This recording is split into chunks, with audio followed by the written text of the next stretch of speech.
Alrighty. Time to start sizing some of these bullets.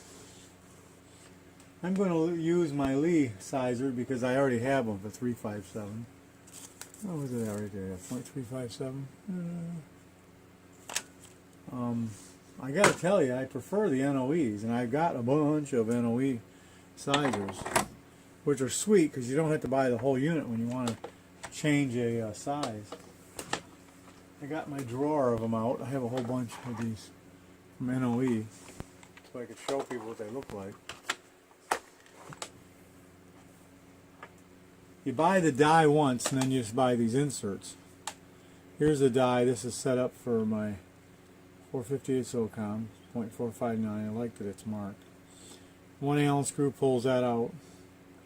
And there's different sizes of these depending on which bullets you're going to size. But when you want to get a different size bullet, all you have to buy is one of the inserts. Like this here is my 310, which that from Lee would be a custom die, which would cost you with shipping every about 50 bucks. I know that because I bought one for 310 for 50 bucks.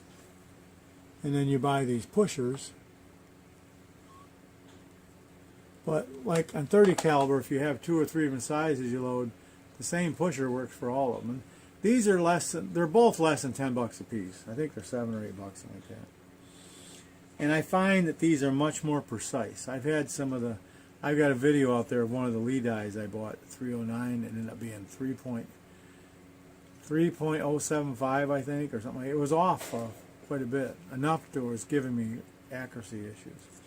So if I have to buy any new ones, I'd be buying these. And the nice thing about the NOE sizing things is that he has them in like 1,000th increments.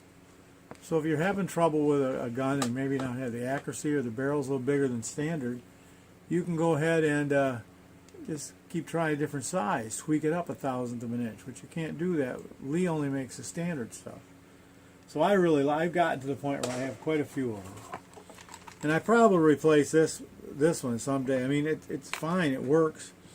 I will tell you though, whatever sizer you use, the first time you use it when you buy one, take that bullet that comes out of it and measure it to make sure it's accurate, because I had that one that wasn't. I mean, hopefully every single time you measure it, it'll be perfect, but could save you a lot of issues down the road.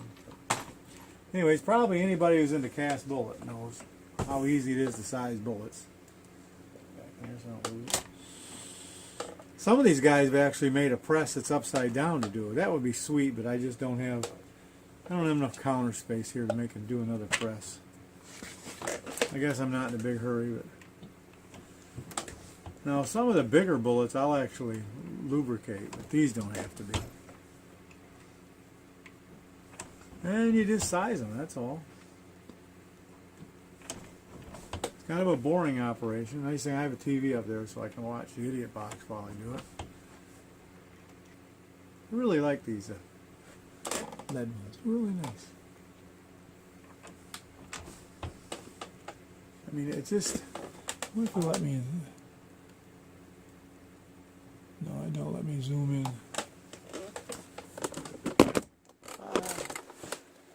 Only zooming I can do is getting here. But I mean, this is not a complicated deal. You just stick it in there.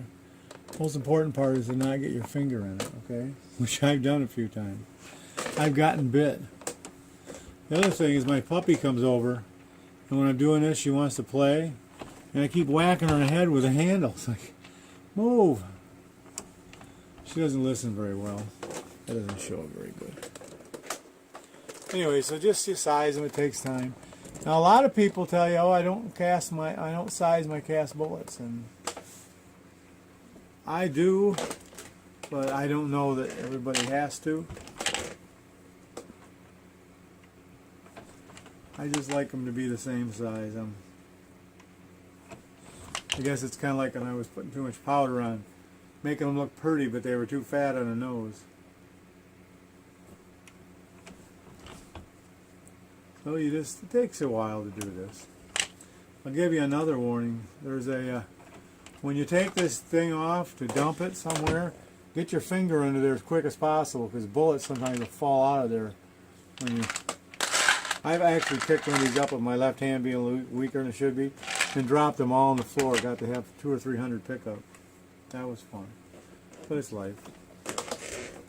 And Elvis Ammo on his channel, he's got a mod he's done for these guys so none of them get stuck. I've been going to do it, but I haven't had any problem with getting stuck lately. This is the first time I've done anything this small in a long time. I think I'm going to have to set up the, I don't know.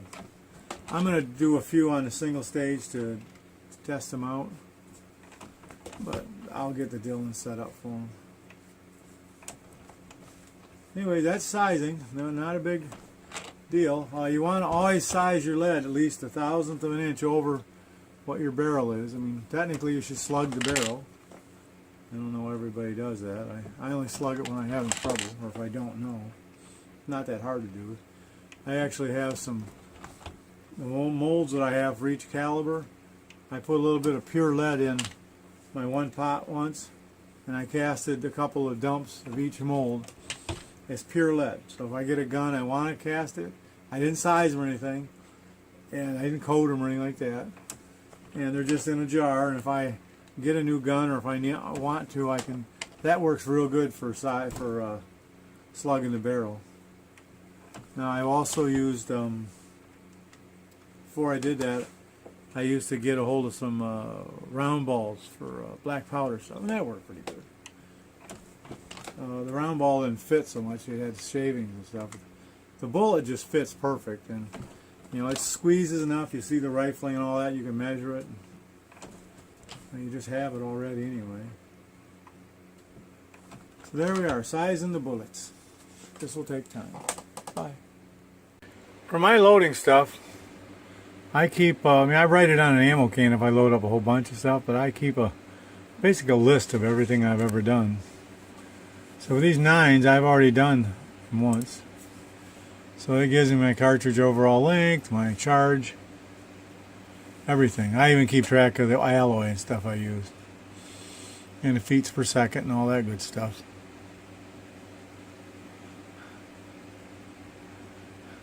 I get really crazy. I actually, all the way over there, I have you can't see it on the screen, but actually a cost per round.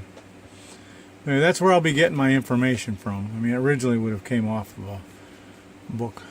I'm going to use tight groups, which is really important to watch it, particularly on a single stage press. It's so easy to double charge.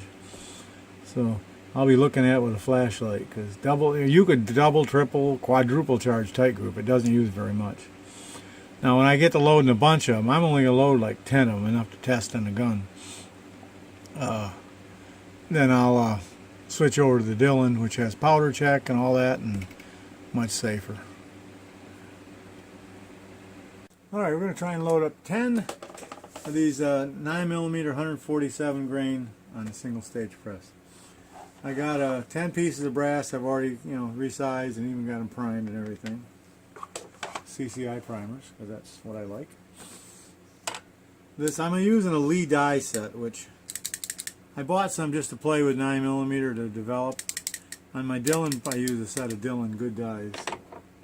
The reason I'm saying that is because I noticed something. I went out and shot some earlier today, and part of them shot fine, and a couple of them didn't chamber all the way. They didn't want to, they didn't go into battery. I'm like, what the hell? I thought I had this figured out. Well, come to find out, I brung the bullets in. I was looking at what's the difference in them. Just for the hell of it, I, measured cartridge overall length, and it was off by, like, I don't know, 12 thousandth of an inch. So I loaded up a few more. I got some I loaded today before. And they're fine, but what I had to do is I checked every single one coming off that seating die, and they're not consistent. But it's just a cheap set of Lee dies. I've never used anything but Dillon on the 9, because it was, it's the first stuff I bought. When I started out, that's all I bought was Dillon stuff. So I'm going to set this to 1.105 is my seating depth. 1.105.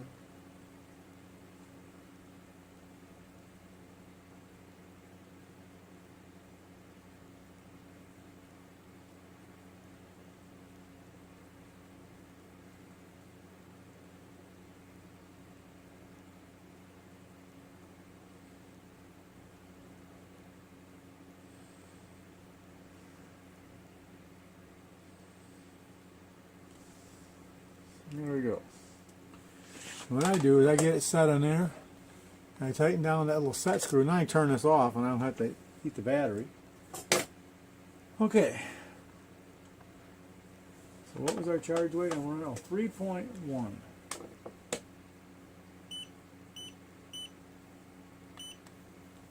I got my RCBS powder scale going.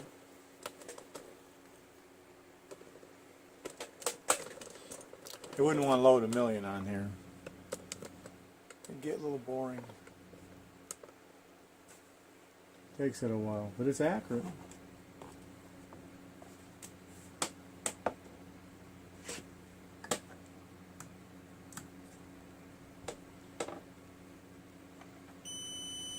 One thing I like about this lead eye set, it came with this die where you can actually expand the case, but you can actually pour your powder right through there. I'm sure you could hook some type of a powder dispenser on there, but I'm not going to do that. I don't have that many I'm going to do. But it does make it easy to pour the powder in.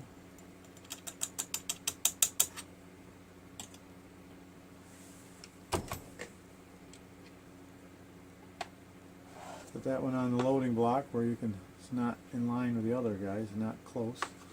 And then when you're done, particularly with this powder, that's why I got these two little flashlights here. I take and look at them.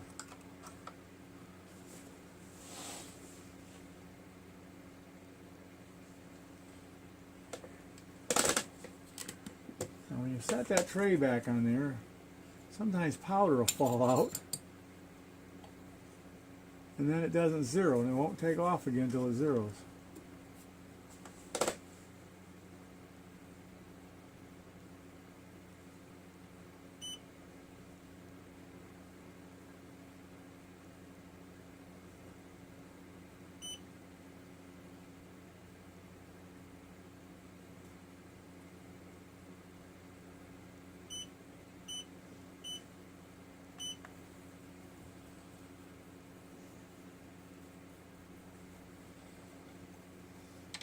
Another one there, get it ready. Expands it, flares the case. Can't really see the flare, but it's so your bullet don't get shaved when you're putting it in there. Super important for cast or plated bullets, to be honest about it.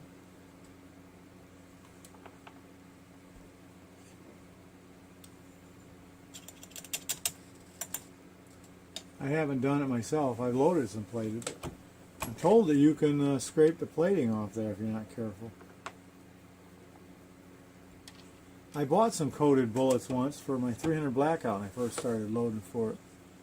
I think Missouri, somebody.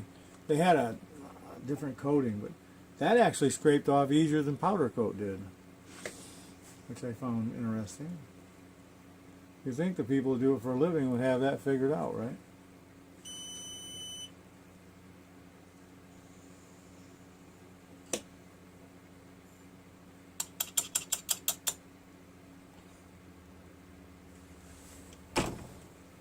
God, these are such tiny cases.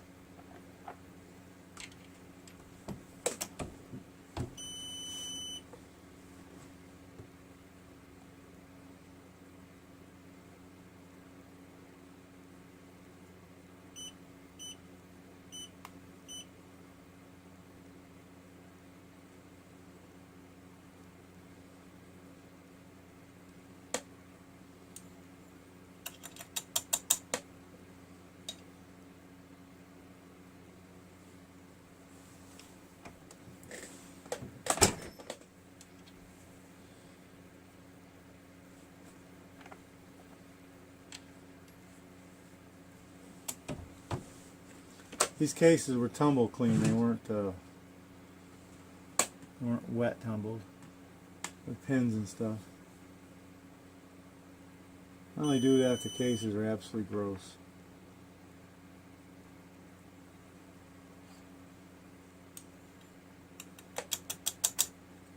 I want a little dirt inside the case. A little carbon. Acts as a dry lube.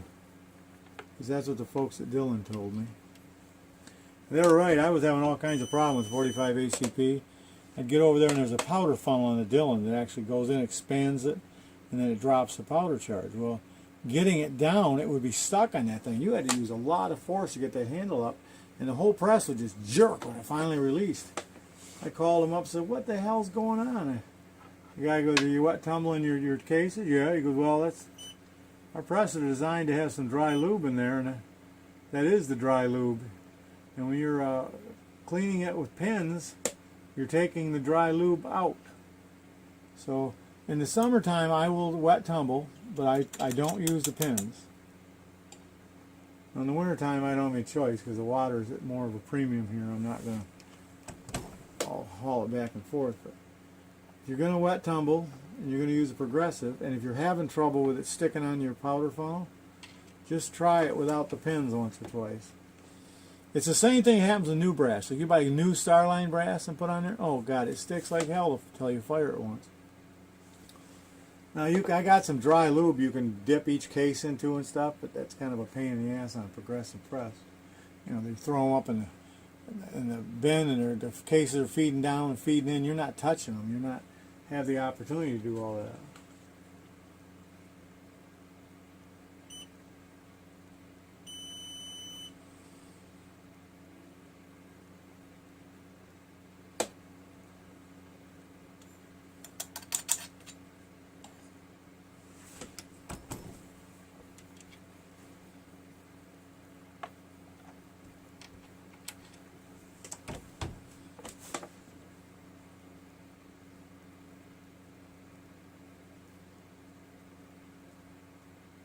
It was after dark that I figured out my issue with the length on these, but I took the barrel out, which I'll do it again to show you guys out of the 1911. I did the plunk test, and they plunked fine, and they come out with my fingernail without any resistance.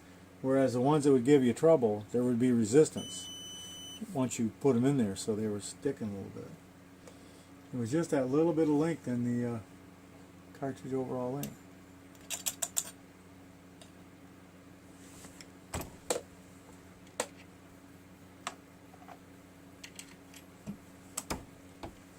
I should get the gun out while I wait for that scale.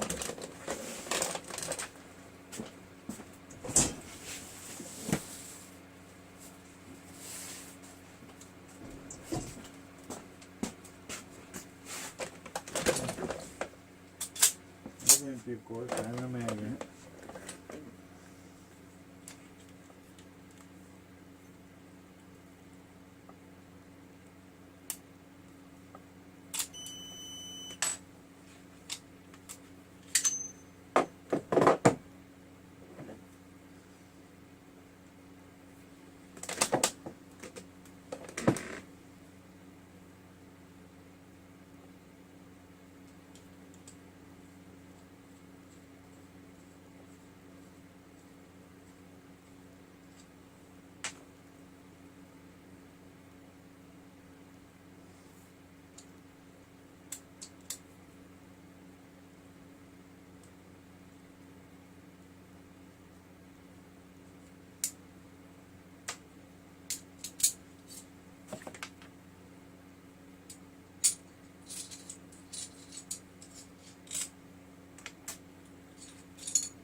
When we get ready, we got our barrel right there. Okay. I want to put the thread protector back on so we don't screw up threads. Just because I'm forgetful, I think this case is empty, but I'm going to check. Yep, it is. Okay.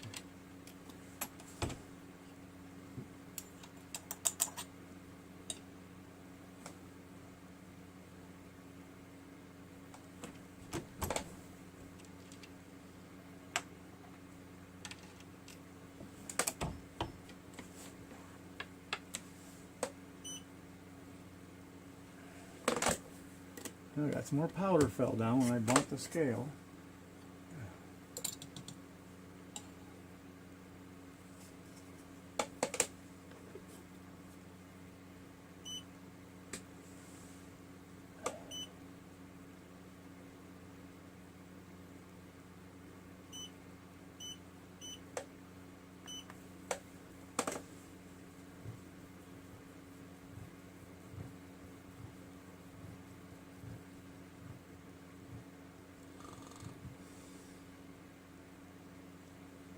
Look at a progressive.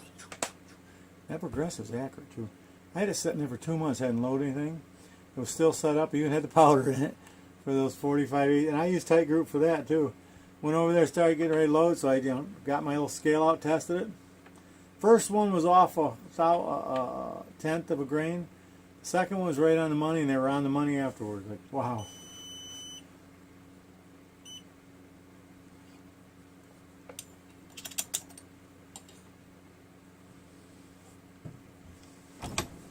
If I was going to do a lot of them single stage, I'd expand all the brass, get it all, and I've got an actual drop thing over there, but I want to set it up for just 10 of them.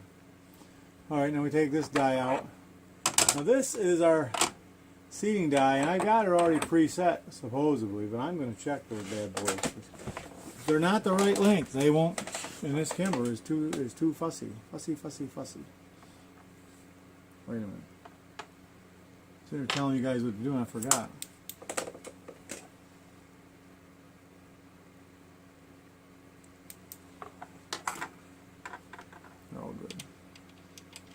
What you're looking for is double charges and no charge, which give you a squid.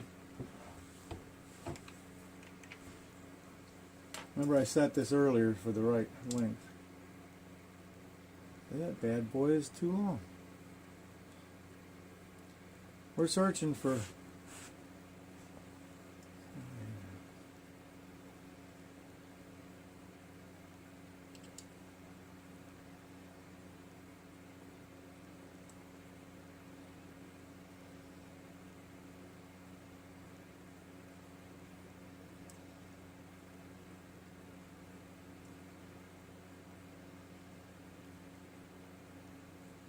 no, we're there. I'm happy.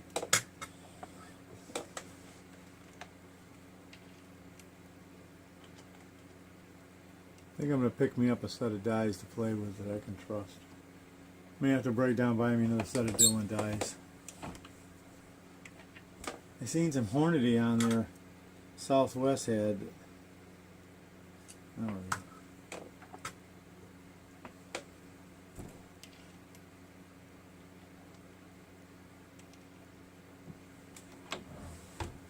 Dillon dies are unique, and they got a spring-loaded decapping pin. You actually hear it pip, pip, pip each time.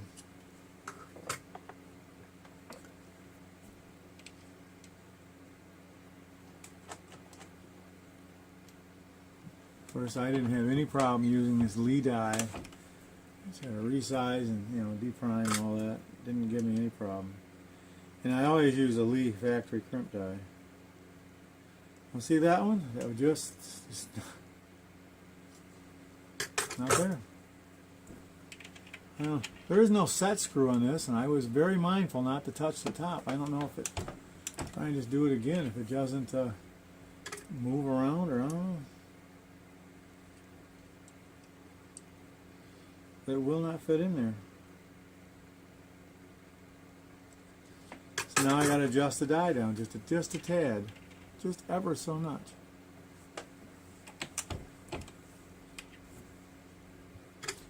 I don't have that problem with the other Lee dies I've used. I've used Lee for a few different things.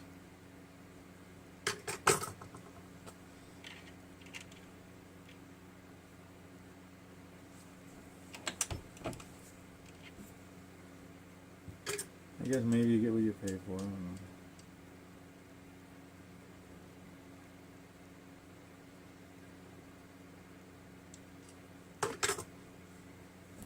I'm not making very big adjustments, just absolutely tiny.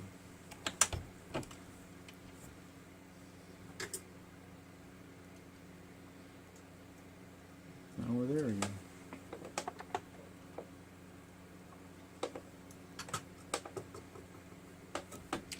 Let's see what the next one does. I mean, I don't think how the purple could make it a difference, but I'll even use the same color bullet again, see what that does.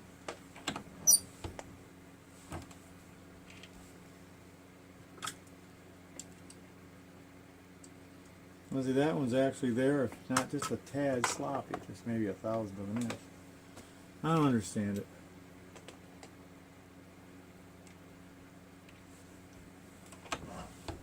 I mean, I've got a tool head all set up for the Dillon. It's got Dillon dies on it for the 9. I thought about pulling them out and so I could use them over here, but quite frankly, I don't have to readjust them. They're all, that's a beautiful, you can change calibers in that thing in less than 10 minutes. You just pull the pins, pull the stuff out, switch, pull them back in. They're still adjusted from the last go. You don't have to screw with it or nothing.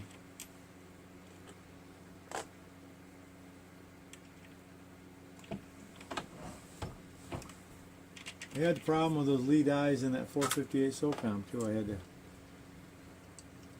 that was the sizing die gave me trouble.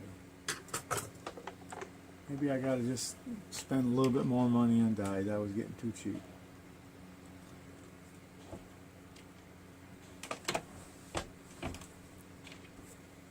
I was getting too cheap.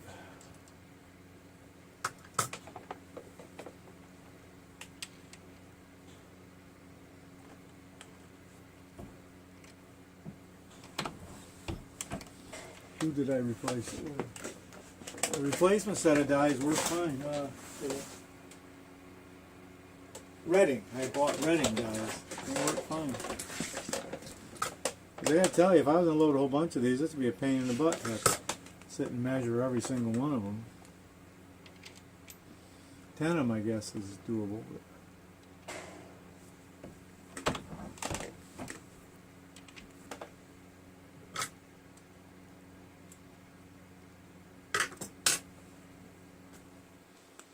okay. Now I always buy a factory crimp die, and even my Dillon I have all that. I take the Dillon die out for the factory crimp die. That's what this is.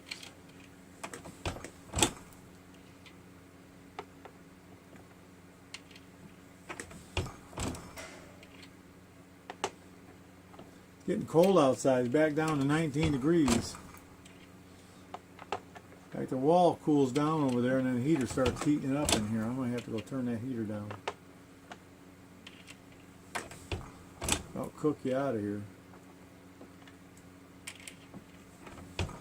And no, it's not mounted right on the wall. There's a nice 3 or 4 inch air space between it. But still does it.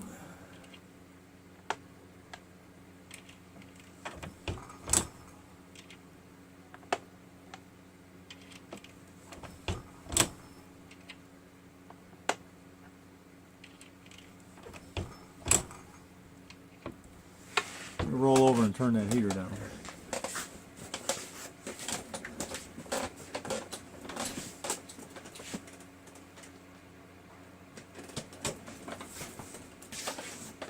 Cook my sweet butt out of here. I'm going to do this real close to the camera so you guys can see. Oh, there's enough light here.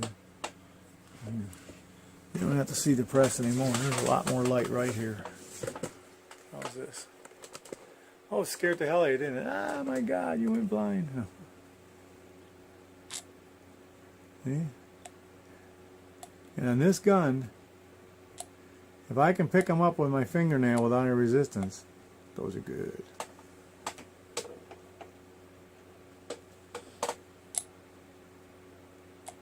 Can you guys hear that? Call that the plunk test. I mean, you'll know which one of your guns is the tightest chamber. Pistol's a lot easier than figuring out for a rifle.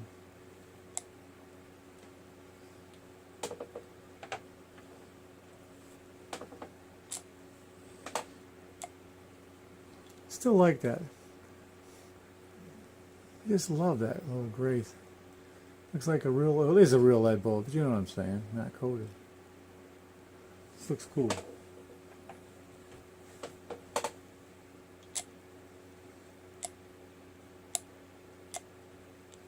Hope you guys can hear that plunk going on.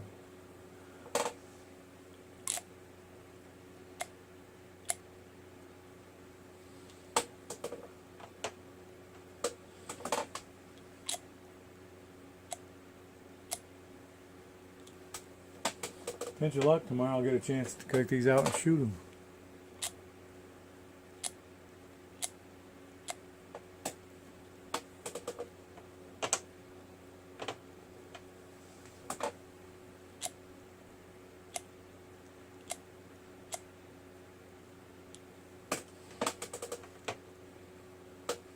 I haven't sized all the bullets yet. I did enough to do this. All right.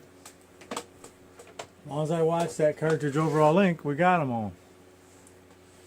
But remember, it messed with me. I had to readjust it, doesn't it? And when I take these in and out, this is a Hornady single stage press. It's got these holders. They don't change. You know. I like this for single stage. I do all my brass prep and stuff for rifle and junk on there. I don't prime any rifle on it. Well, except for 223 on the press. I haven't loaded 223 in a few years. I don't shoot that much. Alright, so there's the loading part of it, and hopefully we get to do some shooting tomorrow. Pinch luck. Talk to you later.